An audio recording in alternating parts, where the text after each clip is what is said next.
The year was 1885, and the land held its breath.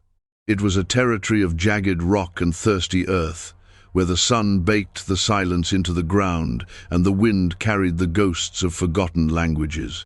This was the world Lonan inhabited, a world he had chosen because it was as broken and solitary as he was. He was a man caught between two currents, his father's white blood warring with the Apache blood of his mother, a conflict that had left him an outcast from the only people he had ever called his own. His tribe, the people, had exiled him years ago. It was not one single act, but the slow accretion of mistrust. He looked too much like the men who surveyed their land for railroads, his eyes a shade too light, his features a compromise that satisfied no one. They called him Indar Wigai, the White Apache. A name that was not a description, but a verdict. So he had left before they could cast him out, taking his skill as a scout and tracker into a self-imposed exile, a quiet vanishing.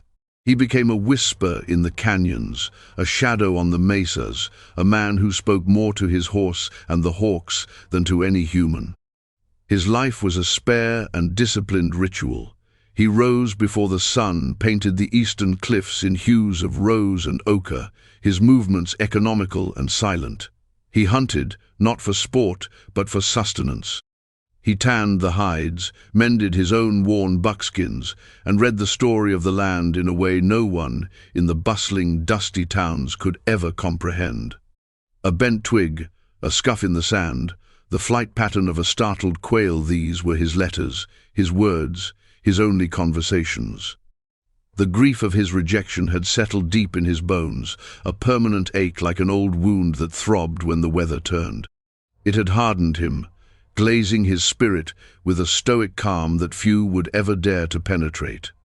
He had built a small, defensible camp in a shallow box canyon, a place with a reliable seep of water and a single, narrow entrance he could watch from the high ground. It was not a home. A home was a place of belonging, of shared warmth and voices. This was merely a place to exist, a fortress against a world that had no space for him. He was a man hollowed out by loneliness, living a life of profound resignation, waiting for nothing in particular. It was on a day scorched by the late summer heat that the rhythm of his solitude was shattered. He was tracking a mountain lion that had grown too bold, its prints leading him north toward the old wagon trail, a route mostly abandoned for the safer passage closer to the forts. The air grew still, heavy with an unnatural silence. Even the insects seemed to have ceased their buzzing. Then he smelled it, the acrid stench of smoke, not from a clean campfire, but the greasy, foul smell of total destruction. He tethered his horse in a copse of mesquite and moved forward on foot, his moccasins making no sound on the rocky soil. He crested a low rise and saw the source. It was a single wagon, or what was left of it. It lay on its side like a slaughtered beast, its canvas cover burned away to skeletal hoops of scorched wood. The ground around it was a chaotic mess of splintered crates, strewn clothing, and the dark, still shapes of the two draft horses, arrows bristling from their thick hides. Two human forms lay near the wreckage, a man and a woman, unmoving under the indifferent glare of the sun. It was the aftermath of a raid, swift and brutal. Lonan felt nothing. It was the way of this land. Violence was a part of its grammar. He observed with the detached eye of a scout, noting the unshod hoofprints of a dozen Poniesa raiding party, likely young men seeking status, not a formal war band. He was about to turn away, to retreat back into his isolated existence and let the desert reclaim its own, when he heard it. It was not a cry of pain or a shout of terror. It was a thin, wavering whimper, a sound so small and fragile it was nearly lost in the vastness. It was the sound of a life that refused to be extinguished. His body tensed. He scanned the scene again, his eyes moving past the tragedy to search for the source. The sound came again, slightly stronger this time, from within the overturned wagon bed, beneath a pile of singed blankets. Every instinct screamed at him to leave. This was not his concern. It was a white family's tragedy, and he was no part of their world. To involve himself was to invite complication, danger, and the very prejudice he had spent years avoiding. But the sound persisted. It was a hook in his conscience, pulling him forward against his will. He moved cautiously toward the wreckage, his rifle held ready, though he knew the raiders were long gone. He reached the wagon and peered into the shadowed interior. There, tucked inside a splintered wooden crate that had miraculously protected it from the worst of the chaos, was a baby. It was wrapped in a simple flannel cloth, its face red and blotchy from crying, its tiny fists balled up in distress. It couldn't have been more than a few months old. Its hair was a fluff of pale gold, and when it opened its eyes, they were the color of the sky just before a storm. A white child, the ultimate symbol of the world that had pushed him away. He stared down at the infant, a battle raging within him. He could walk away. In an hour, the sun or a coyote would finish what the raiders had started. No one would ever know. Or he could take it to the nearest settlement, a place like dusty Prescott, and leave it on the church steps. But that was a 2-day ride, and he knew how they would look at him on Apache, or near enough, with a white baby. They would see a kidnapper, a murderer. They would ask questions he couldn't answer, and their judgment would be swift and merciless. The baby let out another cry, a raw, desperate plea for life. In that sound, Lonan heard an echo of his own profound isolation. This child was now as much of an outcast as he was parentless, tribeless, utterly alone in a hostile world. He reached down, his calloused, scarred hands surprisingly gentle as he lifted the small, warm bundle from the wreckage. The baby, startled by the movement, went quiet, its wide, blue eyes fixing on his face with an unnerving intensity. In that moment, the wall Lonan had built around his heart developed its first crack. He had made his choice, or perhaps the choice had been made for him. He turned his back on the carnage and walked toward his horse, carrying the future in his arms. The first days were a clumsy dance of survival. Lonan, a man who could track a whisper on the wind and read the age of a footprint in hard-packed dirt, was utterly inept at caring for a human infant. The baby's cries were a language he did not understand, a constant, piercing signal of needs he could only guess at. Hunger, pain, loneliness. He tried offering it water from his canteen, which it choked on. He mashed up some cooked rabbit meat with jerky, a gesture of desperation that only made the crying louder. He felt a rising tide of frustration and despair. He had taken on this burden, and now he was failing it. He sat by his fire on the second night, the baby wailing in a makeshift cradle he had fashioned from a leather pannier. The sound echoed off the canyon walls, a raw nerve in the vast, silent dark. Lonan felt the urge to scream with it, to match its helpless fury with his own. He was a fool. This was a mistake. But in the morning, guided by a half-remembered fragment of his mother's wisdom, he located a small herd of wild goats. It took him half a day of silent, patient stalking to isolate a nanny and her kid. With a skill born of necessity, he captured the nanny, a rangy, wild-eyed creature that fought him with every ounce of its strength. He tied her securely and, after a dozen failed attempts, managed to squeeze a thin stream of milk into a tin cup. He brought the cup to the baby, dipping his finger into the warm, musky liquid and touching it to the infant's lips. The crying stopped. A tiny, seeking mouth latched onto his finger, sucking with a surprising, desperate strength. Lonan held his breath, watching the small, fragile life drawing sustenance from his hand. He refilled his finger again and again, a slow, tedious process, until the baby's eyelids grew heavy and, with a final, contented sigh, it fell asleep. Lonan slumped back against a rock, exhausted but filled with a strange, fierce sense of triumph. He had kept it alive for another day. He looked at the sleeping child, its face peaceful in the dappled sunlight. He still saw it as a thing, a responsibility. He had yet to allow himself to see the person within the bundle. His interactions remained functional, guarded. He changed its soiled cloths, washed it with a damp rag, and held it only when necessary. He kept a deliberate distance, a space between his own wounded heart and this new, vulnerable one. He spent his days in a state of hypervigilance, watching, listening, assessing. The baby was a loud, fragile liability in a world where silence meant safety.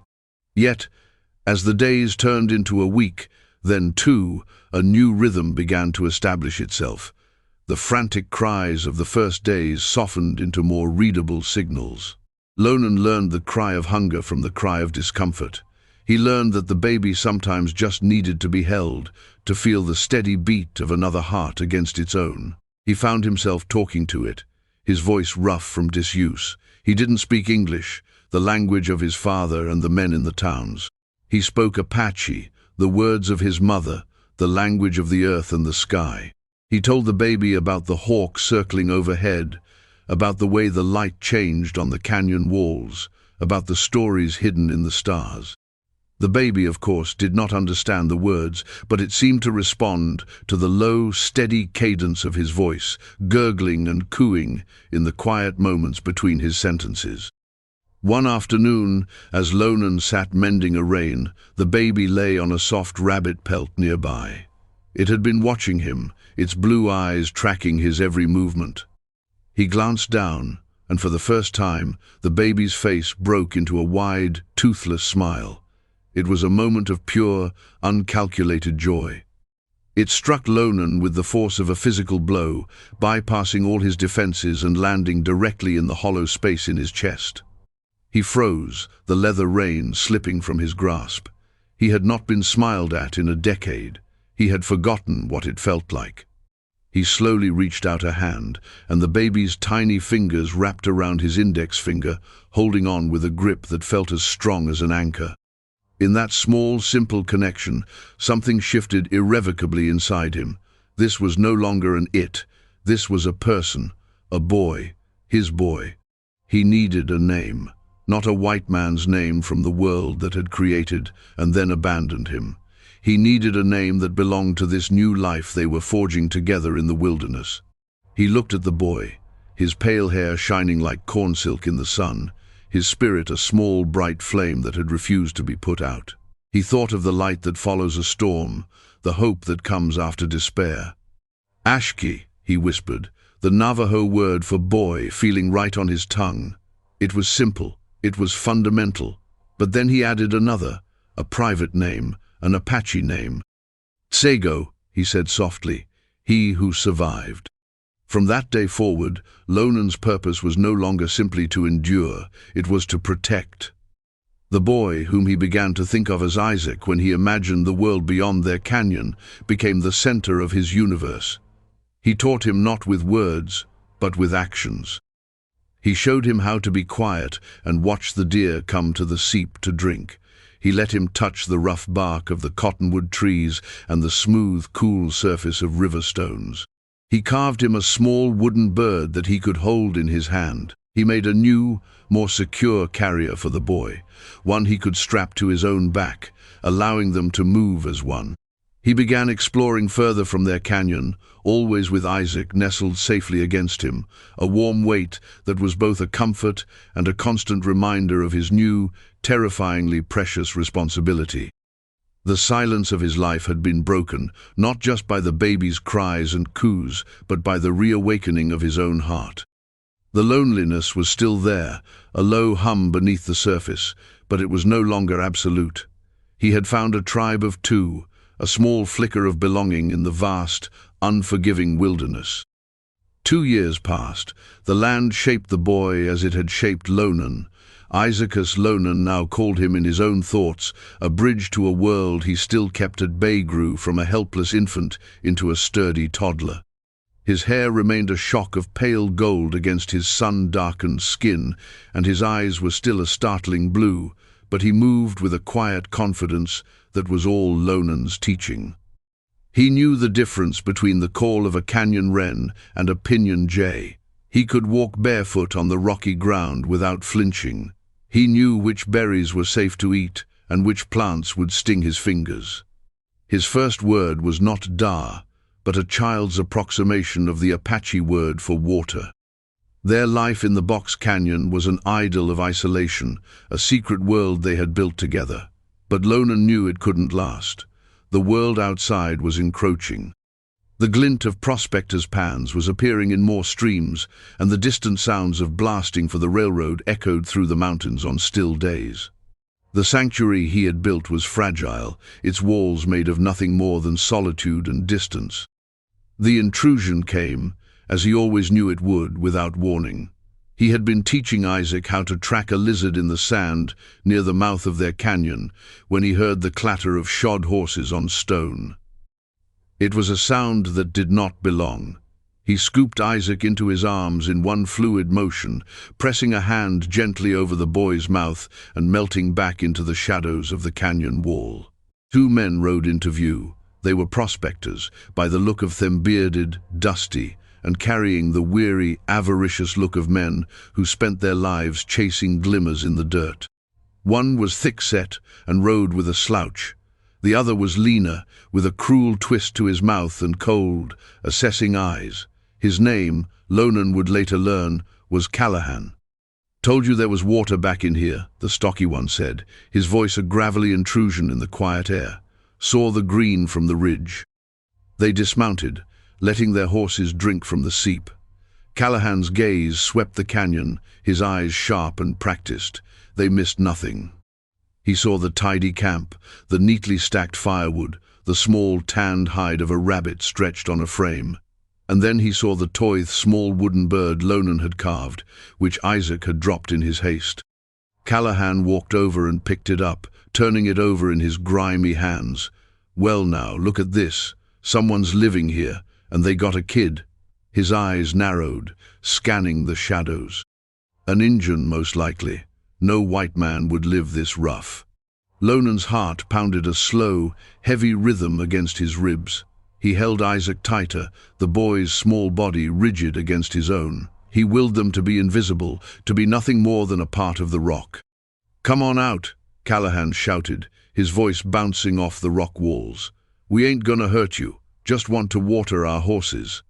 Lonan remained still, a statue carved from shadow. Silence was his best defense. But Isaac, frightened and confused, began to squirm, letting out a small, muffled whimper against his hand. It was enough. Callahan's head snapped in their direction. His eyes, accustomed to spotting the subtle signs of gold, fixed on the subtle disruption in the pattern of the shadows. A slow, predatory smile spread across his face. "Well, I'll be. Got a shy one." He took a step forward. "And what's that you got with you? A papoose?" Slowly, knowing there was no other choice, Lonan stepped out from the shadows, positioning himself between the men and his son. He held Isaac behind him, shielding the boy from their view. He said nothing, his face an impassive mask. The two prospectors stared, their jaws slack with astonishment. They saw a man who defied their categories, the build and bearing of an Apache warrior, but with features that were an unsettling blend.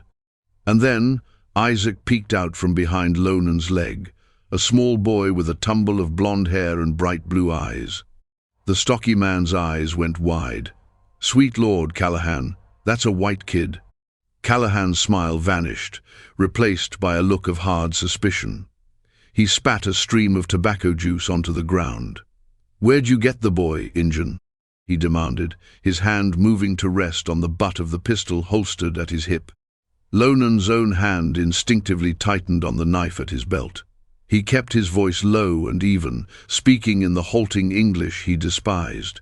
"He is mine." Callahan laughed, a harsh, ugly sound. "Yours? You steal him? Did you kill his folks? We heard about that wagon raid up north a couple years back. Was that you?" "He is my son," Lonan repeated, the words feeling like stones in his mouth. He was stating a truth these men could never comprehend. Their world was built on lines of color and blood, lines he had spent his life being punished for crossing. "You're a liar," Callahan sneered, taking another step forward. "That boy ain't yours. He needs to be with his own kind. We'll take him into town, see he gets to a proper home." He saw it all in a flash, the hero's welcome, the reward. The story they could tell for years about how they rescued a white child from a savage half-breed. "You will not," Lonan said. It was not a plea. It was a statement of fact, as solid and unmoving as the canyon walls around them. "We'll see about that," Callahan said, his hand now gripping his pistol. "Give us the boy, or we'll take him." Lonan knew this was a fight he couldn't win with force. There were two of them, both armed. His only chance was to use the land, the one ally he had ever had. He backed away slowly, pulling Isaac with him deeper into the canyon. "Leave," he said, his voice dropping to a near whisper that was somehow more menacing than a shout. "This is not your place." Callahan and his partner exchanged a look. They had the upper hand and they knew it. "We'll be back for him," Callahan promised, his voice full of chilling certainty. "Don't you worry about that. A boy like that belongs in a white world." They mounted their horses and rode out of the canyon, leaving a toxic silence in their wake. Lonan stood for a long time, listening until the sound of their hoofbeats faded completely. He looked down at Isaac, who was staring up at him, his small face a mirror of confusion and fear. Lonan knelt and pulled him into a fierce embrace. The sanctuary was breached. The world had found them, and it was coming to tear them apart. That night, there was no peace. Lonan did not build a fire. He sat in the cold darkness, Isaac asleep in his arms, his senses stretched to their breaking point. Every gust of wind sounded like a footstep, every rustle of a nocturnal animal like the cocking of a hammer. He knew Callahan would be back. Men like that were fueled by greed and a self-righteous cruelty that they mistook for justice. They would not simply ride away. He had to leave. This place, his home for 2 years, was no longer safe. But he couldn't just run. They would track him. He had to be smarter. He had to use their arrogance and their ignorance against them. He was a scout. He was a hunter. And tonight, he would be the prey that set its own traps. He spent the hours before dawn making his preparations. He packed their few essentials into a single leather bag: dried meat, the tin cup, a water skin, the rabbit pelt blanket. He worked silently, his movements precise and purposeful. He looked around the small camp, the only home Isaac had ever known, and a wave of cold anger washed over him. These men were trying to steal not just his son, but their entire world. Just as the first hint of grey lightened the eastern sky, he heard them. The distant, faint clink of a horseshoe on rock. They were coming, as he knew they would. He strapped Isaac securely to his back, whispering to him in Apache, his voice calm and reassuring, even as his heart hammered against his ribs. "Be still, my son. Be quiet as the stone. We are the wind now." He did not run for the mouth of the canyon. Instead, he began to climb. He moved toward the steep, treacherous back wall, a sheer face of rock that looked impassable. But Lonan knew its secrets. He knew every handhold, every narrow ledge, a path he had scouted long ago for just such an emergency. It was a goat's path, a spider's climb, a route no sane man would attempt, let alone with a child on his back. He was halfway up when Callahan and his partner rode into the canyon below, their rifles drawn. They stormed the empty camp, kicking over the cold fire pit, their voices echoing with curses when they found it deserted. "He's run for it," the stocky man yelled, pointing toward the canyon's mouth. "Let's go. He can't have gotten far with the kid." "Wait," Callahan commanded, his sharp eyes scanning the area. He was smarter than his partner. He saw the tracks leading away from the camp, but they were too obvious, too clear. A man like their quarry wouldn't be so careless. Callahan's gaze lifted, sweeping the canyon walls. From his perch high above, Lonan froze. He flattened himself against the rock, trying to merge with it, Isaac's small body pressed tight against him. For a heart-stopping moment, he thought Callahan had seen him. The prospector's gaze seemed to pass directly over their position, but the angle was steep, the morning light still deceptive. Callahan's eyes moved on. "He's playing games," Callahan snarled. "He's trying to trick us. Split up, you take the trail, I'll check the ridges." It was the mistake Lonan had been counting on. As the stocky man thundered out of the canyon, Callahan began to make his way up the more accessible slope opposite Lonan's position, hoping to get a better vantage point. Lonan waited, his patience absolute. He waited until Callahan was committed, high on the ridge and separated from his partner. Then Lonan continued his climb.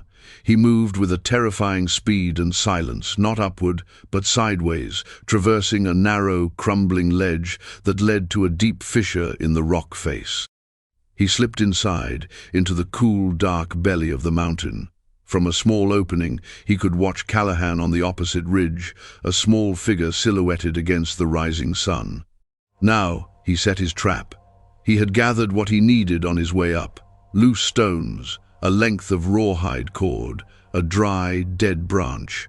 He worked quickly, using his knowledge of leverage and balance. He found a large, precariously balanced boulder at the top of a steep scree slope that funneled down toward the path Callahan had taken. He anchored one end of his rawhide to the boulder and the other to the dead branch, jamming it into a crack in the rock. It was a simple trigger. A sharp pull on the branch would dislodge the boulder, starting a rock slide. It wasn't designed to kill, but to block, to terrify, to close the door behind him. He waited. He could hear Callahan shouting in frustration from the opposite ridge, unable to find any sign of them. He heard the partner ride back into the canyon, his voice echoing. "Nothing. He's vanished." "He's here somewhere," Callahan yelled back, his voice raw with fury.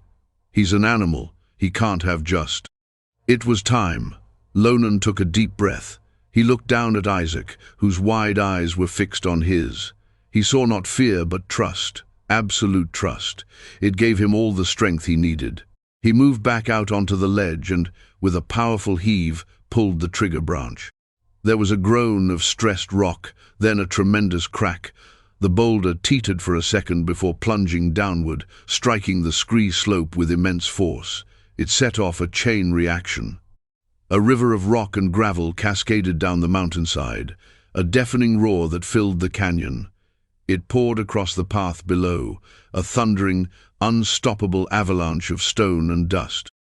Callahan and his partner stared in horror as their only exit was sealed off by a massive, impassable wall of rubble. Dust filled the air, choking them.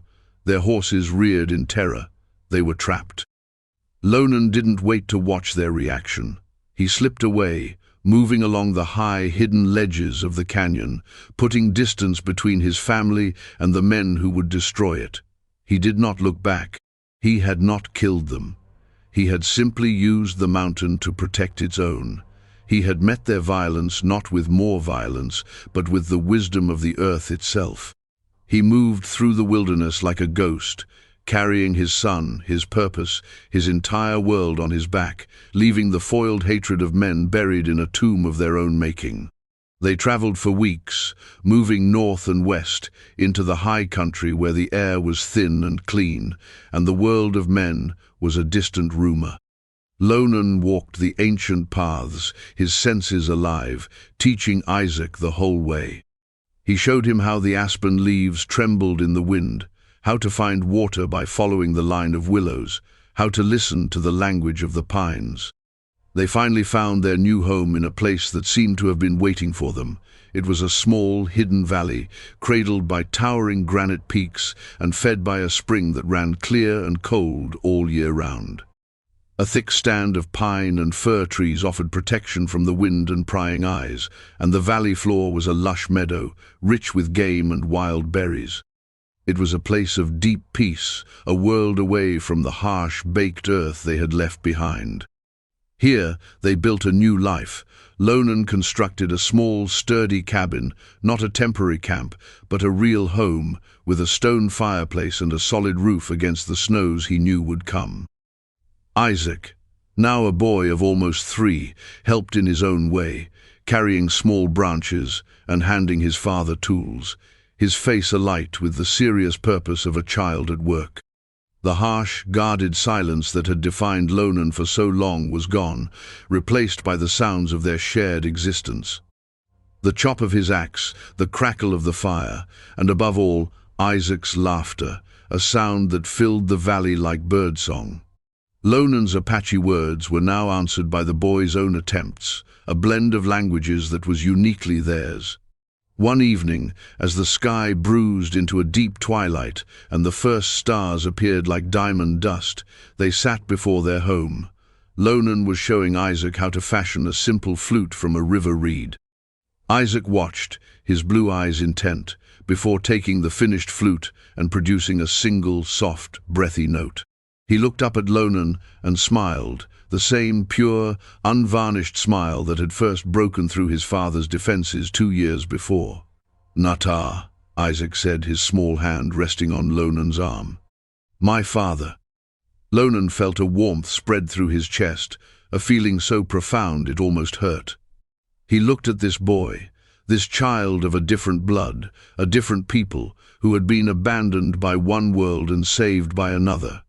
He had not stolen a child, he had been given one.